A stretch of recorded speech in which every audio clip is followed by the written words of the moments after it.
বেলডাঙ্গা ভারত সেবাশ্রম সংঘে আনন্দলোক হাসপাতালের উদ্বোধন করলেন রাজ্যের বিরোধী দলনেতা শুভেন্দু অধিকারী।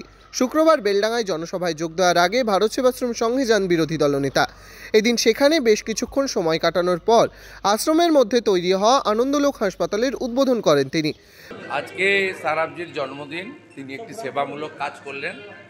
ভারত সেবাশ্রম সংঘের দেওয়া জায়গাতে এত বড় একটা ইনফ্রাস্ট্রাকচার তৈরি হলো এবং প্রকৃতপক্ষে আমাদের এই এলাকার লোকজনের খুব প্রয়োজন ছিল। কলকাতা যাতায়াত সময় সাপেক্ষ এবং এই মধ্যবঙ্গ মানে নদিয়ার পর থেকে আপ টু নর্থ বেঙ্গল এরা খুবই চিকিৎসা ক্ষেত্রে অবহেলিত। আর আমাদের একটা প্রবলেম তো আছে, আয়ুষ্মান ভারতের কার্ড এখানে না থাকার জন্য আপনি যে পাশে ঝাড়খণ্ড চলে যাবেন বা অন্য কোথাও যাবেন সে স্কোপ নেই, কারণ বেঙ্গলের যে স্বাস্থ্যসাথী কার্ড এটা কনফাইন্ড উইথ দ্য স্টেট, এটা বাইরের স্টেটে চলে না। ন্যাচারালি এটা খুব প্রয়োজন ছিল। মানুষের সেবার জন্য এই হাসপাতাল তৈরি করেছেন বলে জানান দেবকুমার সারাফ। বিরোধী দলনেতা উদ্বোধন করায় খুশি তিনিও।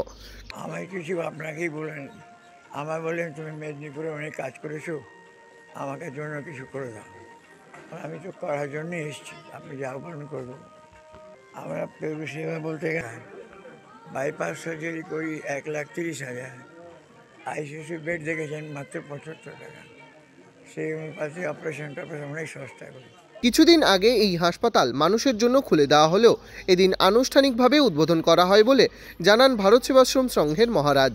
84 বছর বয়সেও উনি বলছেন, স্বামীজি আমি যদি আর কিছুদিন বাঁচতে পারি, মানুষের সেবা করতে পারবো, আমার জীবনকে জন্মকে সার্থক করতে পারবো।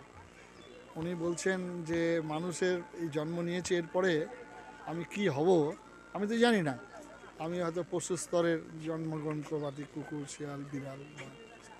সেই জন্য উনি চাইছেন যাতে আমি ঈশ্বর আমাকে করুণা করুক, আপনারা আমাকে আশীর্বাদ করুন, আর কিছুদিন যেন বেঁচে থেকে এরকম মানব কল্যাণে নিয়োজিত থাকতে পারি।